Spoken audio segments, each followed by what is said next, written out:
We're moving on to Feno versus Viper immediately after this. This is our 5th match of day number 2 here. And Feno, this match means something to him personally because he's talked at length about wanting to be number 1 in this one. And he has very much secured that spot at 9-1. And for Viper, these are still must-pick-up wins that he's facing, where if he wants to improve that standing and win that extra prize that's available per match, these are the times to do it. And now he's facing off against the best record that we have across all Grandmaster regions with Feno in this one. And so I think he's got his work cut out for him because we got ourselves a Mage mirror match here, and Feno has looked unstoppable with Mage. He has, and he is really the one waving the flag for Cyclone Mage as well. You see him on Twitter just kind of taking little shots here and there about, nothing beats Cyclone Mage. There is no counter to Cyclone Mage.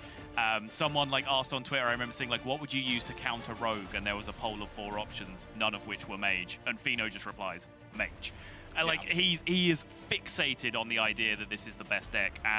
Just looking at the breakdown, he kind of has the same lineup as Ball Control, which is no surprise since they are good friends and practice partners, with that kind of weird looking secondary deck where it's basically saying the only thing I can do to improve my deck against aggro is add 2 half-time scavengers.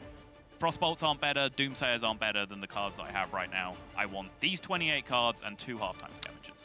Kind of weird to me. I don't know if I agree with it, but it's hard to disagree with someone who's had so much success.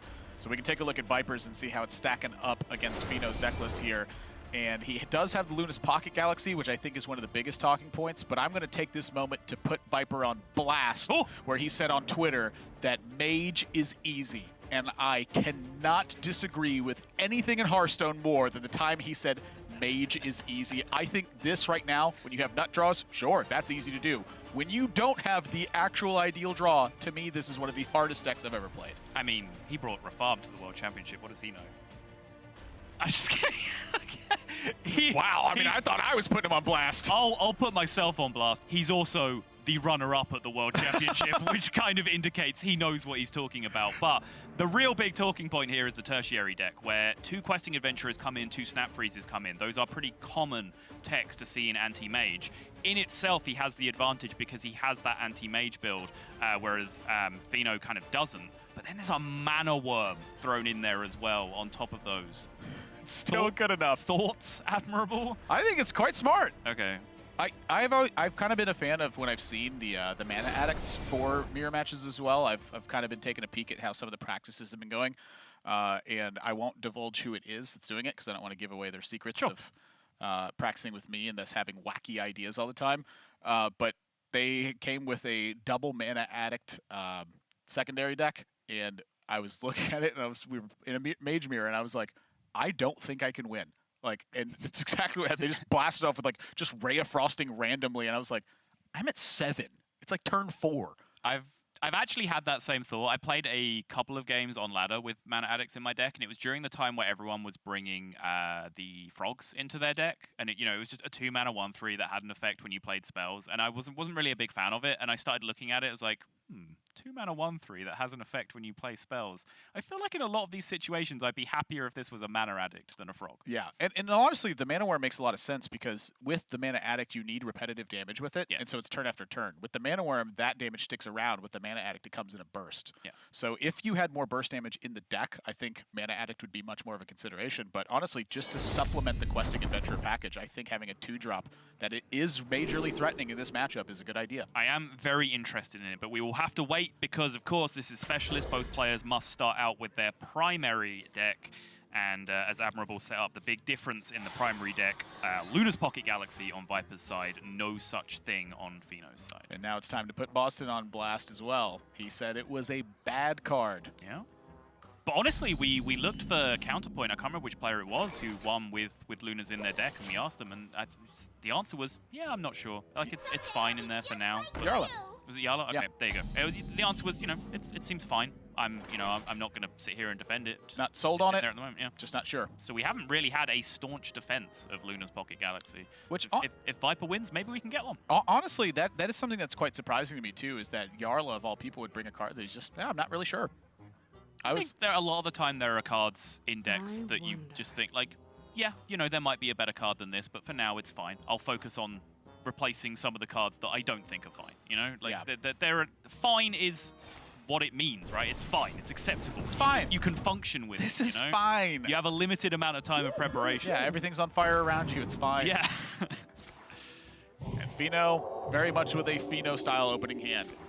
Just play your stuff and start attacking. Yeah, I think we've perhaps memed on the whole player playstyles issue a bit too much today, but I think Fino is very identifiably one of the most aggressive Cyclone Mage players in existence right now. If a card is playable, it's getting played. Viper 4 Ghost, the elemental evocation in Mana Cyclone here. I'm kind of interested by this. So is he playing exactly to a Conjurer's Calling draw here? I don't think so. Because you would evocation the Giant to 2, and then you play it and then coin the Conjurer's Coin Conjurers, yep. Yeah. I think that's wise. I mean, no, I don't think that's necessarily what he's playing for. I just don't necessarily think that was a particularly strong Mana Cyclone turn. I just want to get something in play. It contested the Banana Buffoon, right? Which the big problem right now is the Sorcerer's Apprentice. I think that's more what Viper needs answers for. In the meantime, by the way, Viper going in on Conjurer's Calling on his early minions, which is a very common strategy these days in the Mage Mirrors. Yeah. I think when you're going first and you don't have coin, it's so much more important to be able to execute this play than it is when you're going second. When you're going second, you're often the player with first access to Mountain Giant. And so when you're going first, you have to pressure the Mountain Giant. If you don't do that, it's not going to work.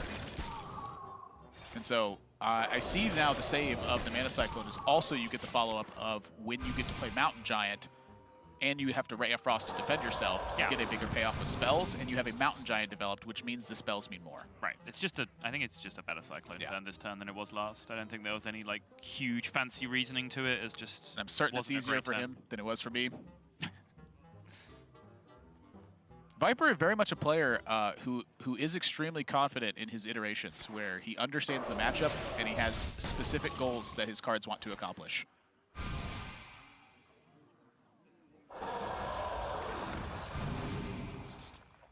Whoa. Those are two really good spells to get. The Frostbolt was absurd. Because without the Frostbolt, he had to spend 2 mana on pinging that Giant to kill it, as opposed to 1 mana on the Frostbolt, which means Sea Giant wasn't in play this turn. I don't know if he was going to kill it if he didn't. I think he was just going to play the Sea Giant, try to contest and swing base. Maybe. Like he's like, it's frozen, it can't kill anything. All right, let me rephrase that. The Frostbolt was insane because it allowed him to play the Sea Giant and not run the risk that he would have left himself in before of just getting Khadgar Conjurers Calling out of the game. Yeah. And now is pretty firmly in the lead, but again, the matches are quite volatile. So I think that for Viper, this was the crucial turn to have to pick something up, but I think he's got one more. If he draws Conjurer's Calling next turn, he can still defend himself a little bit, but it's going to be on thin ice. Just same turn. Run it back. And I think with Flame Strike in hand, Fino is very interested in pushing damage. By the way, defend your minions. Whoa, he's just going to kill it. See, this makes me think he was intending to kill it last turn as well. Interesting. I think you're right after seeing that. It might just be that because that's a second Mountain Giant, it's so easy to kill it and get away with winning. Yeah, killing the second Mountain Giant is a little bit better than killing the yeah, because now there's no access to that defense. Right. Because Sea Giants do not roll taunts with the small asterisk of Big Bad Archmage or whatever it's called that can summon 6-drop taunts, but there are no natural 10-drop taunts that it will roll into.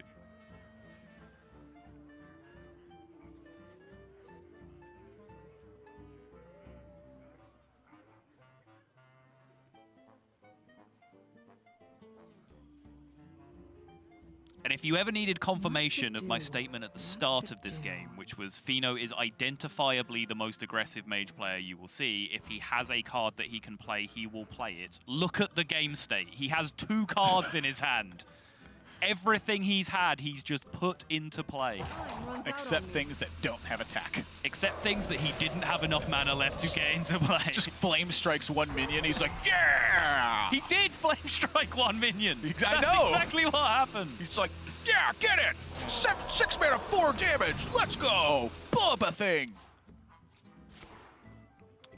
I think Viper has a small chance in this one with the Frost Nova pickup. If he can chain together some freezes and land a Sea Giant, that's a real winning opportunity.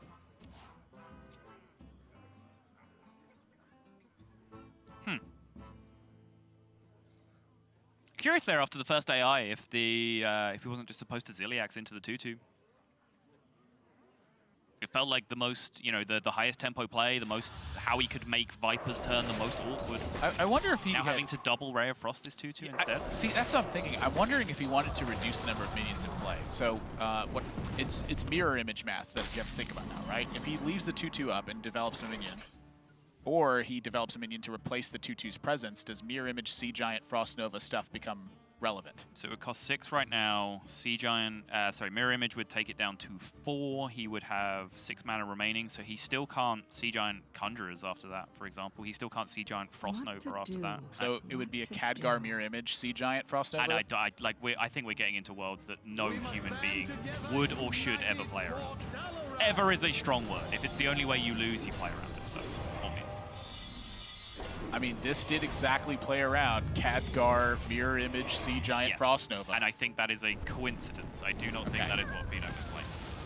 I don't think so either, because it doesn't really accomplish anything to play around that. Right. I mean, there's a bunch of Mirror Images. Yeah, exactly.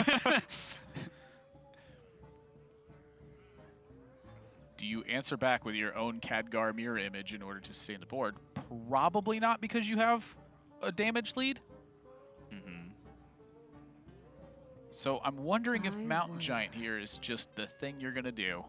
I really feel like I wanted to have a Ziliax in play and a Ray of Frost in my hand. I feel like that is the right configuration of cards. I think Ray of Frost in my hand is a much better emergency card to have in situations like this, where there's an 8/8 in play that I don't want to attack. That feels like it's going to happen at some point this game. Whereas having 5 mana spent on a Ziliax that's in play, just that seems like where I want it. Seems like where Fino would want it as well. It's why I'm so surprised at the play. Yeah, I mean, it did feel like at the rapid-fire pace that he did perhaps autopilot. I'm curious about what draws in the deck would have changed the turn. You know, is that something he was actively thinking about?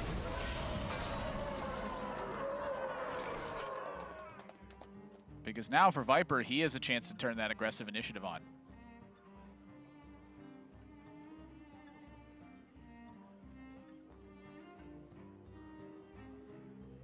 And I think his hand is way better to fight this battle. It is, yeah. And that's the nature of the way that the Fino plays, is he will get into situations where his opponent's hand is usually much better than his, but, you know, he has turned that hand quality into board quality, and that's the advantage that he needs to push.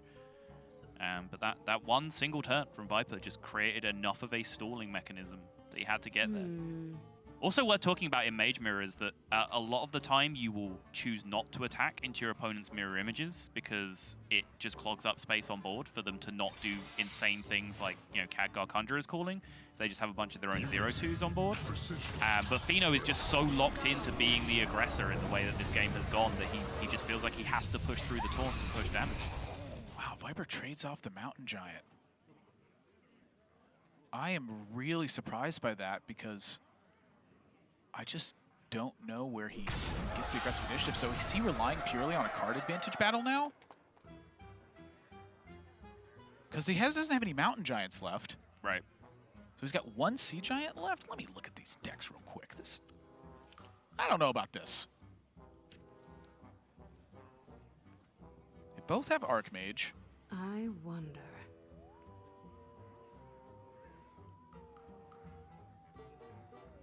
Viper is the Luna's Pocket Galaxy deck as well. It's worth knowing. He's only got 1 Giant left, though.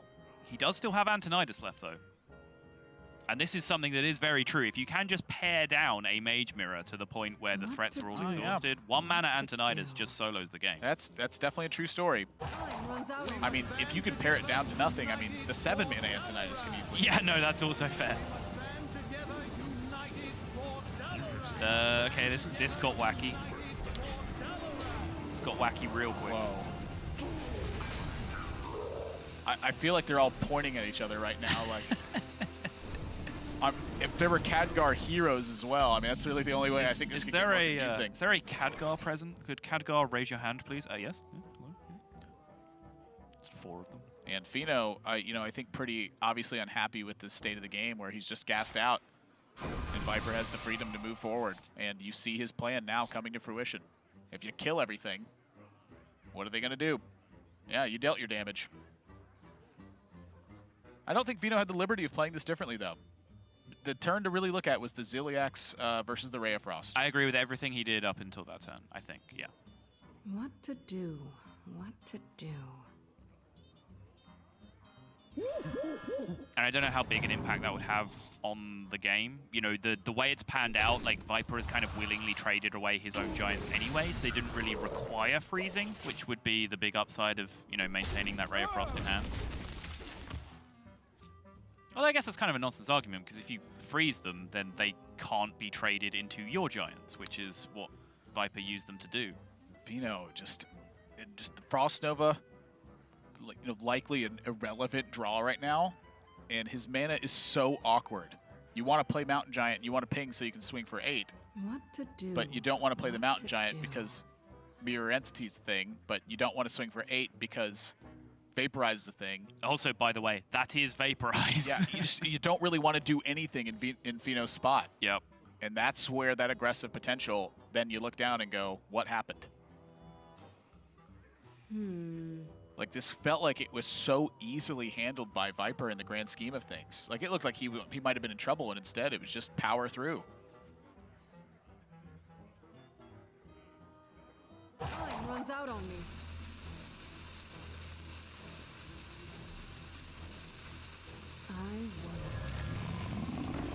Maybe the randomly generated Flame Strike usage is worth going back to look at as well. Like, I did like it at the time, and I think I continue to like it, but it is worth noting how good Flame Strike would have been against a lot of these boards that have been in the game in the meantime. I'm looking at how good this Archmage Frost Nova is going to be.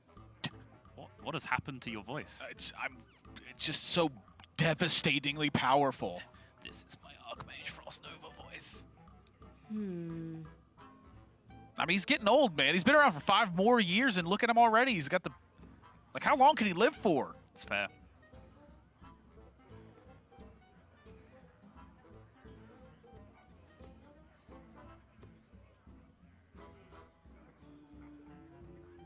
What to do? What to do?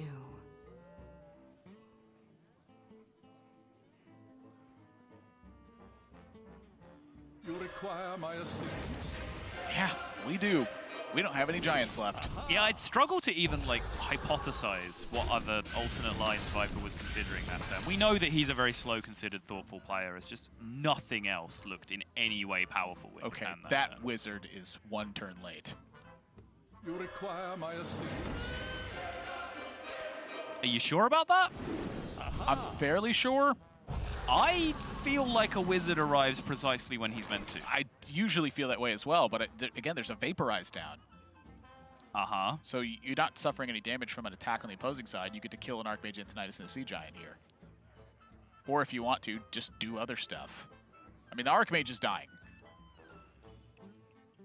Yep. And then what does Fino have? Just out of stuff.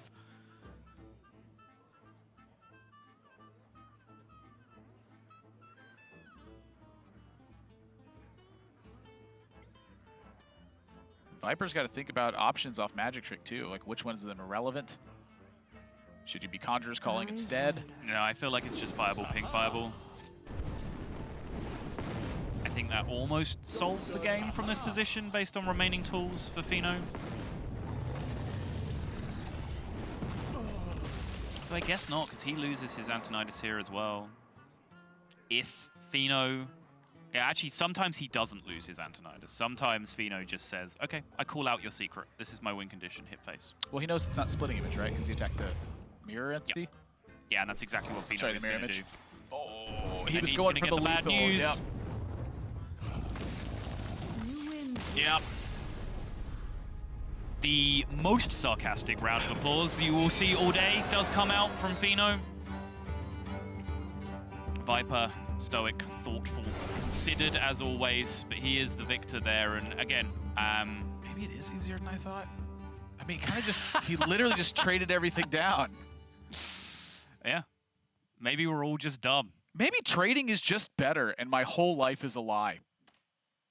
Look, it's obvious when trading's good. When it's very good anyway. You'll be telling the story to your grandkids. It was the day of my 34th birthday, and I realized that trading was actually better, and I just didn't know what Hearthstone was anymore. I feel like I'm having an existential crisis right now. I mean, he actually just traded everything. Yeah. Why does that work? I mean, can't Fino just trade everything then in philosophy? I'm How does it work in a mirror match? I don't understand. How does he know to do what he did? Well, because, okay, so in the scenario that happened, Fino committed very hard to being aggressive and left himself with 2 cards in hand. If your opponent has 2 cards in hand and you remove all the minions off their board and you're at 17 health or wherever he's at, it's very unlikely that you lose the game to those 2 cards. If you are aggressive and leave minions on their board and hit face, that gives those minions a chance to hit you in the face, and then those 2 cards are more likely to beat you. I guess he's up a Conjurer's Calling. Yeah. So his last giant is still relevant. Yeah. They're about the same length into the deck. A little bit further for Viper. He has Luna's Pocket Galaxy, so he's potentially discount his Archmage. Yeah. But he has less life, so if they find Archmage at the same time, sometimes it doesn't go Viper's way. Yes, that's true. Or if the roles are reversed. If Fino finds that Archmage first, he actually wins the game in that instance. Well, no, again, because his hand size was so small, there's the debate that says, well, because he doesn't have resources, even if he draws Antonidas first, he draws Antonidas and he plays 1 card and gets 1 spell, and then because I've traded efficiently and taken the board, I kill his Antonidas, and I'm at 17 health. That 1 fireball doesn't kill me. Okay. I can believe it. Either way, Viper did kind of make that game look easy. I mean, I think he had the right tools. He had a very strong draw with it, and Fino was going first, which is definitely a disadvantage in the mirror match. So I'm looking forward to seeing those roles reversed in terms of coin in game number 2. We're going to have to find out if it happens, though. Quick break, and when we come back, our second game of the 5th match of the day, Fino versus Viper, is still underway. Stay tuned.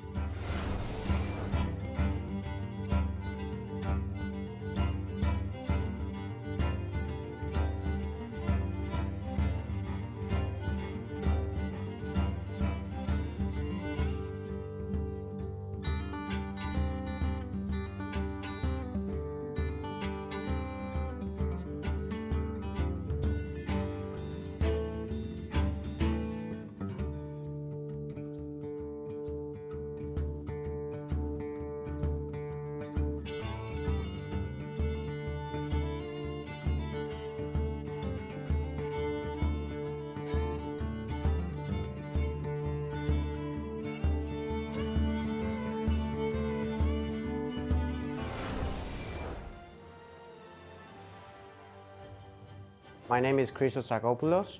My username comes from when I was a kid. I used to go to like an internet cafe with my friends to play like, I remember WoW and stuff like that. And I just had to make a character one day, and one of my friends said, your plays are phenomenal, so you can just put the name Fenomeno there. And I just did it, and then it just stuck. The thing that's unique about my playstyle, I feel, is that I sometimes think about stupid plays that other people would never even consider, and I try to get something out of it. I think people don't pay attention to details like trading or going face. I really pay attention to those things because I think it's super important. Like even one bad trade can cost you the game a lot of times. My favorite memory was definitely when I won my first Hearthstone tournament last year in HCT Orange County. And doing that just gave me so much more confidence and made me feel like I was free again. I'd say being in Grandmasters means that I've made it to the top players of Europe, which has always been my goal. So yeah, I'm looking forward to start competing again.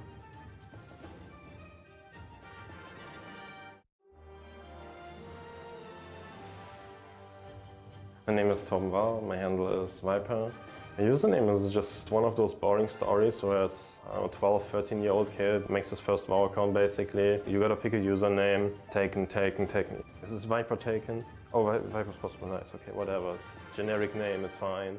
And then I just stick to it. Being Grandmasters means that I'm one of the top 16 players in Europe basically, right? Which is really worth a lot for me because I always wanna be the best, I always wanna be competitive, I always wanna do well. That's just who I am. I always try to be open-minded. I try to test whatever decks are good. January in 2016 it was, I think. I had almost 3K games in a month, just playing Aggro Shaman and Miracle. I think I've also played an unhealthy amount of J Druid and the Dragon Combo Priest after that. I just love those powerful decks, I guess. Being second at Worlds, it's such a crazy feeling, and I'm not sure if I really realize it at this point. Now I'm just looking forward to Grandmasters, I'm looking forward to performing well. I want to play on the big stage, I'm really looking forward to that. It's Hearthstone Grandmasters for the European region. We're in our 5th match of the day here, which means we're in our final match of the day, and perhaps our final game if Viper can close this one out. And that's admirable, and I'm joined by Sottle. And Sottle, Viper has come packing for this mirror match. He has got a tertiary deck that is looking quite scary for Fino, because Fino does not have a second ordinary or tertiary deck. Yeah, he doesn't. That's not really something that we hit upon in that first match, that first game of the series. That Viper picking up the win there is actually huge for him, because Fino really needed that first win of primary versus primary, because now with Questing Adventurers and with potentially this Mana Worm in the pool as well, Viper's tertiary has a much higher win rate, I would expect, in the mirror. But of course, Snap Freeze being added in additionally as an answer to those giants. You don't need to trade your giants into their giants if you can just Snap Freeze them off the board, Admiral. Indeed, and that's much more scary when it's backed up by a minion that grows when you play cheap cards and kill their minion at the same time. Like that's about the ideal situation. Like, for me, it feels like Viper has turned into like a bootleg rogue deck now, where he's trying to get something on board, make it get bigger and scarier, and at the same time just kill your important thing and full steam ahead. Coin again for Viper, and I believe that's what that nod was from Fino just there. Yep, all right, I'm going first again. Fino is definitely a very emotional player. Now, I don't think it affects the way that he plays the game. Yep. I think it's actually like quite important for him to just let that steam go, because if you're just to sit there and dwell on it, you are going to have your play affected at that point. Instead, just let it off, show your emotion. Next play. Yep, I am very much the same. We talked about this yesterday. Showing your emotions is not tilt. Tilt is letting your emotions affect your decision making and the way you play. And Fino is just kind of a salty boy, and I'm very much the same way. When I play Hearthstone, I am a very salty Hearthstone player when I lose. But I don't think I tilt. I think letting those feelings out, in fact, helps me to prevent tilt. And when I started playing competitively, I did kind of feel like I should be more stoic and more respectful, more reserved when I was playing, especially on camera. And noticed it was making me play worse, to have to think about containing my emotions. That was just using mental power. Yeah, that sounds like a bad thing. Yep. So I just started being a salty boy on camera instead. Fino leads off with Stargazer Luna here. Viper's response is very much in tune with the Mountain Giant, which means Fino is going to again have early aggression. I think the Luna is a much bigger payoff than the Conjurer's Calling is, though. So now Fino with Ray of Frost, with Sea Giant, with Conjurer's Calling. I think he has a defined game plan here.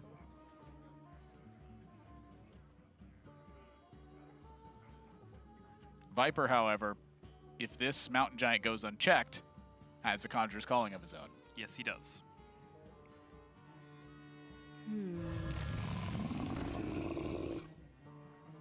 Mountain Giants say go. Alternative there could have Ray of Frost and Conjurer's Calling his 3-drop, again similar to as he did in the previous series. Welcome to just about the end of the game. That is the 3-card combo you're looking for. Yeah.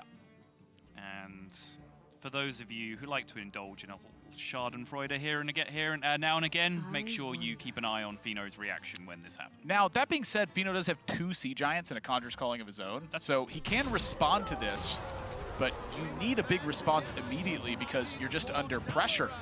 There it is. There it is. To be fair, he looks like he's having a good time. Nova? Yeah, Sea Giant Nova would have been pretty huge here. Well, also just trade Conjurer's Calling Nova. Trade Conjurer's Calling Nova, yeah, that's fair. It's pretty close. Actually, that's, yeah, quite a lot better. It's Definitely. pretty close to similar, but just Viper is the first one chaining off the Conjurer's Calling. So there is still more time for Fino to get back into this. It's just going to be tight. Right. Like, the draws are going to be of paramount importance moving forward. So I'm thinking, like, if you trade in Conjurer's Calling, your Sea Giant is going to stay at the same mana cost. And so how do you actually make headway on the board? And that frustration, I think, is warranted right now. It's like none of your plays are working how you want them to. No. Viper's had an ideal situation. You have not.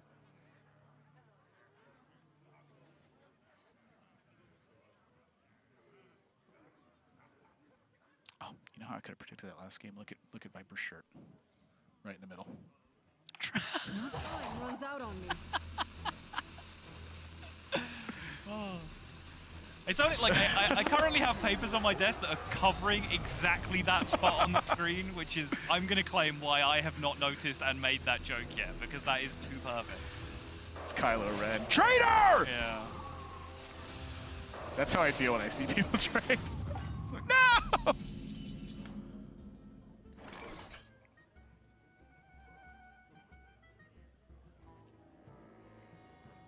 I mean, how much better could it get here for Viper?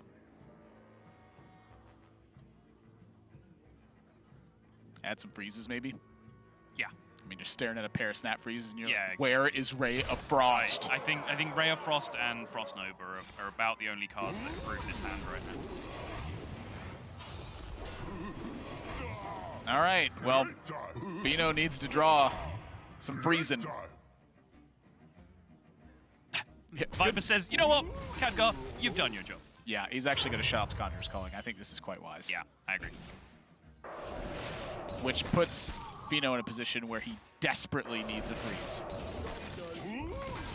Like, he needs to draw Frost Nova stat. Yep.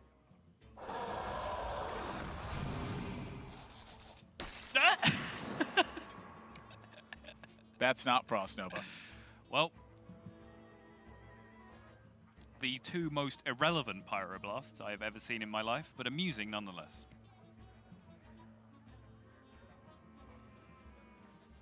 So you need exactly to get I wonder.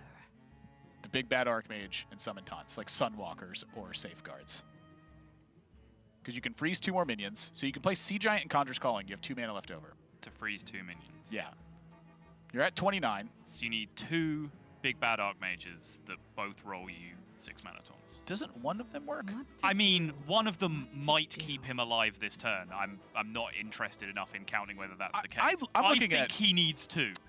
You probably do. I'm just looking at, like, can you chain freezes together and Yeah. perhaps get out of it? Like, it's desperate measures at this point. There are no other options. This is an option. That's probably higher percentage than going it for a big bad it almost Archmage. certainly is, yeah.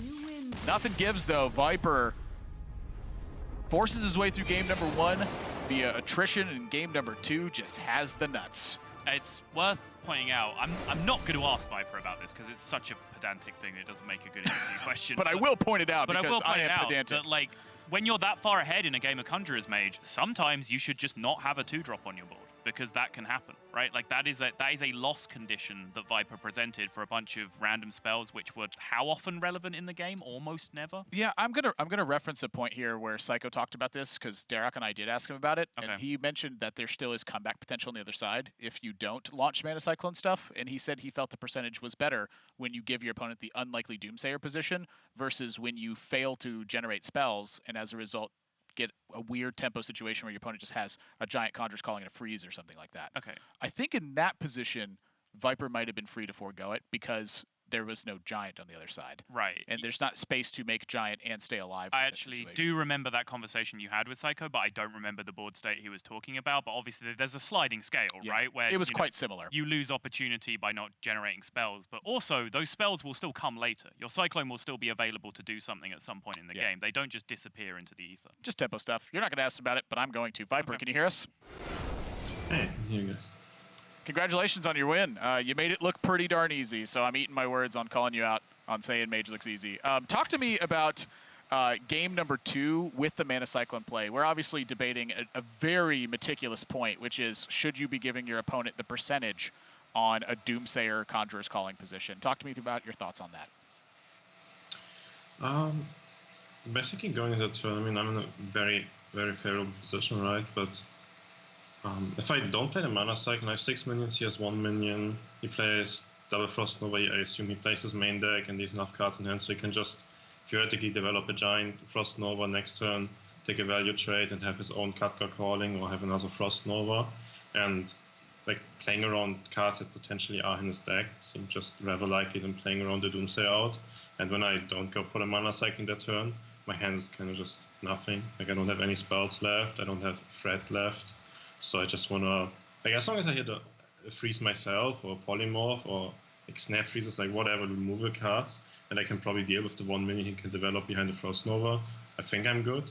And even if he hits the Doomsayer, then assuming he used one calling, assuming he uses the second calling, it's empty board, and I'm just going to develop another giant on an empty board. I could have gone questing giant, if I'm not mistaken here. So I just developed a threatening board again. He lost his Conjurer's Calling, he's behind in the mirror, and then we come down to he needs to freeze cards as well. So like playing around all the cards in his deck just seemed better. And that's what Viper's thinking about. Yeah. No, so I want to talk to you about Mana Worm specifically, and I don't really have a way to phrase this as a question. I just want to hear about your thinking of Mana Worm being in your anti-mage deck.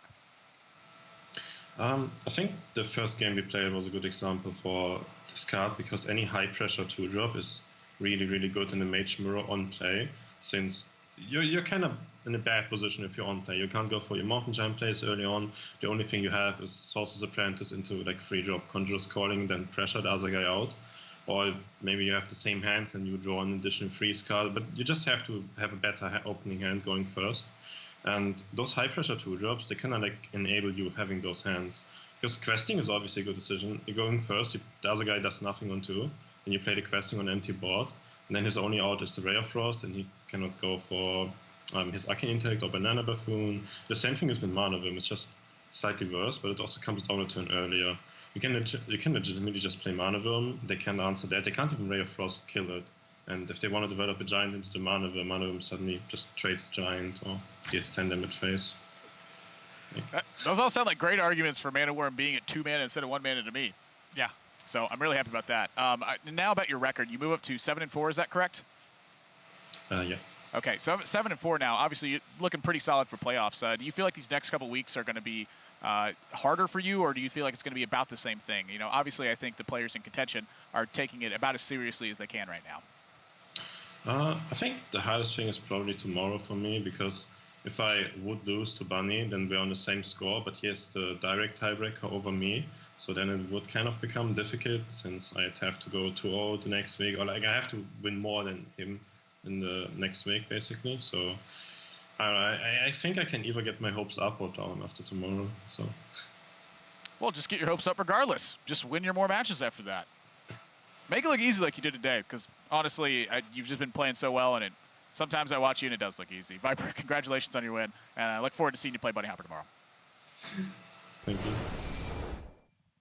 The fact that he was able to so cleanly explain it without having to take any time to think about it is just quite impressive to me. It was an extremely good answer. You know, it's to have that thing explained to you, you actually do need someone to run through the iterations, right? Like someone has to provide to you more iterations where you lose the game by not playing the Mana Cyclone to cover the percentage chance that they hit a Doomsayer on your Mana Cyclone. Plus his redevelopment opportunities afterwards. And like you said, Viper just cleanly and concisely did that. And you get the impression that he could have kept going in terms of other worlds where he loses if he doesn't have a strong Cyclone turn there and fill his hand up with options. And you can kind of see that, like, even in the reality that we lived in, he got 2 Pyroblasts, which if the game then stalemates down to the point of everyone just generating freezes and locking each other out, Viper has found his way to win a game even in that scenario by playing the Cyclone there, because he found himself 2 Pyroblasts. Indeed. I think it's just well thought out and well planned out, and that comes from practice and attention to detail in that regard. My hat's off to him. But, you know, for Phenom, I don't think this was the most important match in the world. It looked like it was, but he still got a 9-2 record, so he's doing all right as far as Grandmasters are concerned. That's going to wrap it up for European Hearthstone Grandmasters, which means that we're going to go to the post-show and then ship it over to the Americas region. So we got to go to a quick break, but when we come back, TJ and Frodan are going to be joining us on the desk as we set up Americas and send it over there. Stay tuned.